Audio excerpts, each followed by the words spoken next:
Hello and welcome to Patrick's Models and Transports. Alright, okay, we've more work on the rail car. So I gave the front buffers the final coat of paint right now. There and there. I've also given the exhaust pipes,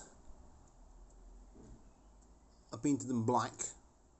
So that's the whole of the exhaust pipe, plus the sort of dirt and soot that the diesel fumes leave, and then I'll give the actual exhaust pipe a slight weathering with a dirty black brush afterwards, just to give it a little bit of exhaust fume dirt on it. Okay, there you go.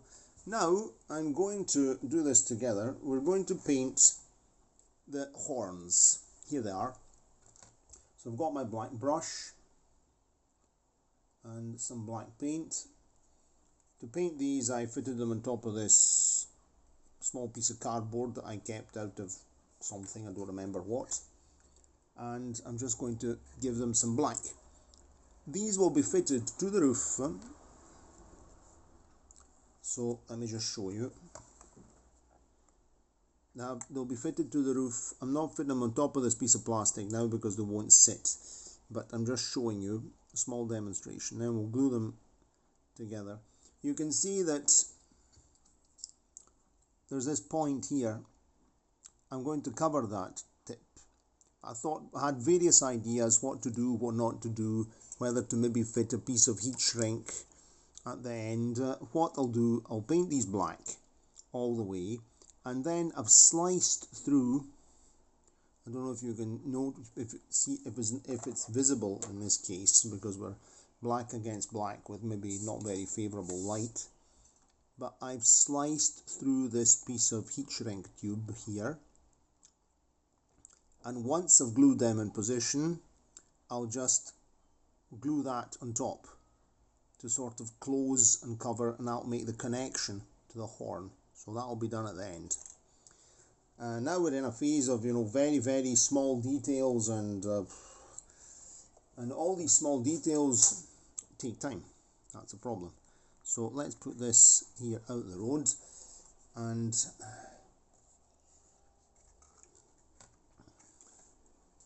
okay, let's just give this paint this together. So I'll make sure this is well in the hole. There we go. I mean, these don't have to be, the important thing is to get them. I gave them a coat of primer just to let the black paint grip better than on just plain shiny metal.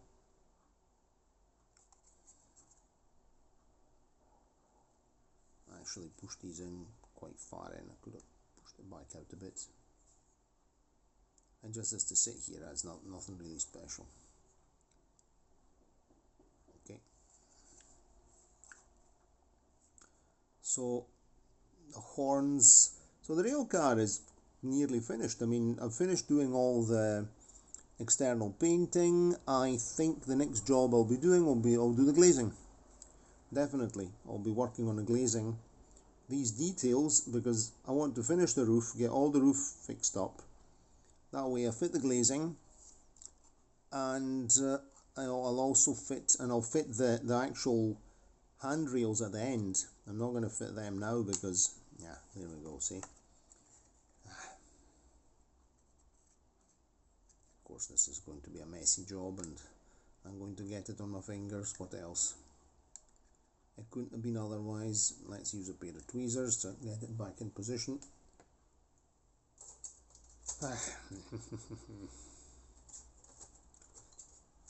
So I'm going to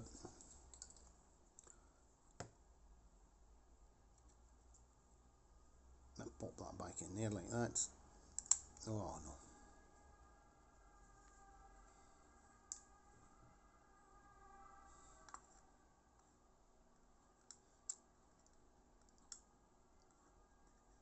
Okay, perfect.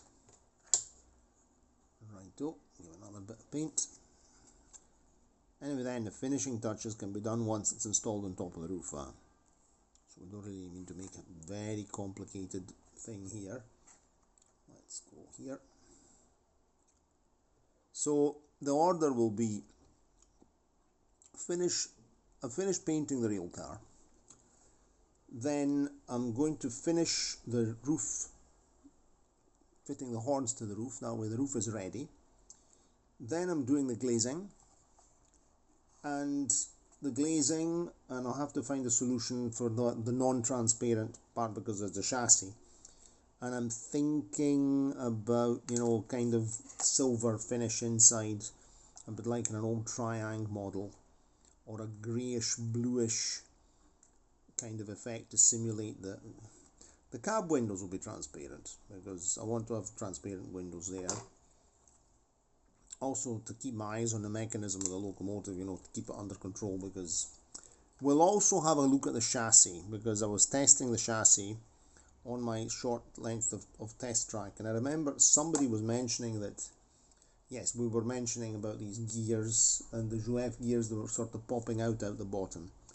Yes, one of them sort of fell out, and so I'm going to do a job on the chassis to make sure those gears don't have to be popped in and out all the time, because that would be a real nuisance every time you're using the rail car to have to make sure that the gears, and one of them just fell out when I was running. I didn't test it on the layout, I just did a test. I'd actually done a test with the bodywork on top to see how it sat. It sits a kind of squint, but we'll put some weights underneath to give it a bit more ballast. Some tire weights. Okay, that's good. I'll give these here another. There.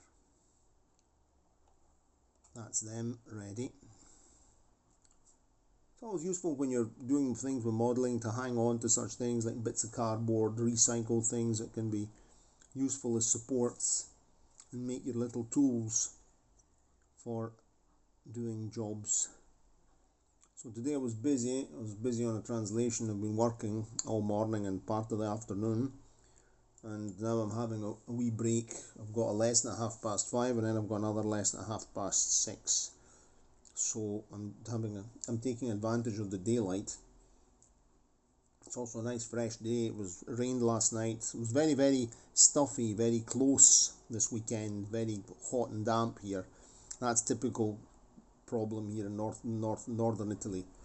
In summer it gets hot and very damp, and we had libeccio wind coming from Africa, so it rained it rained sand. The cars are all covered in Sahara sand, kind of orangey sand. I've got two very dirty cars, especially the grey one. It's a disaster. And the car washers will be pleased because everybody will be washing cars now.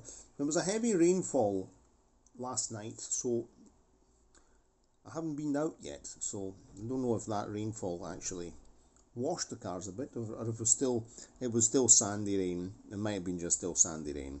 Okay, right, that's done. Perfect. So just let them dry over there. And now, the next thing I have to do, I've cut the four. Remember that in the previous video I'd shown you a piece of heat shrink tube. I had painted it with how do you call it, primer, and now I've cut the four sections for the headlights, so the headlights on the two ends of the train of the rail car, and I'm going to paint these silver. So I'm just going to make this support with a toothpick and two pegs, small clothes pegs, and I'll just paint them silver, and that way they'll be ready for being glued on with the acrylic diamonds. So we're getting very, very close to the end. So that'll be the main thing.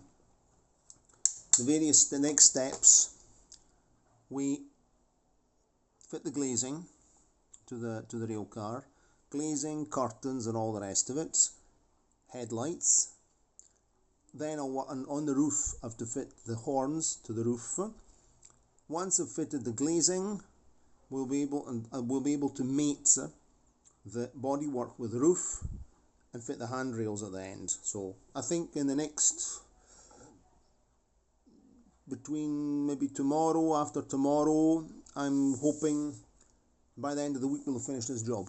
So that's We'll have to have a look at the chassis as well, the mechanism here, because this is what I was telling you before.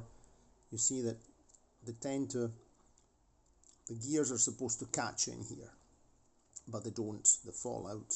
And they were already like this when I got the thing. And of course I lubricated this to make it run better, and the lubricant has sort of gone in and it's holding less. So what I'm going to do, I'm going to take these out, clean them, clean the top, degrease it with lighter fluid, put a spot of ball bearing retaining agent in here, compound in there, to hold this, to stop this here from slipping down. But we'll do it together. It has to be done because I want it to be fully efficient. Okay, that's enough for the moment.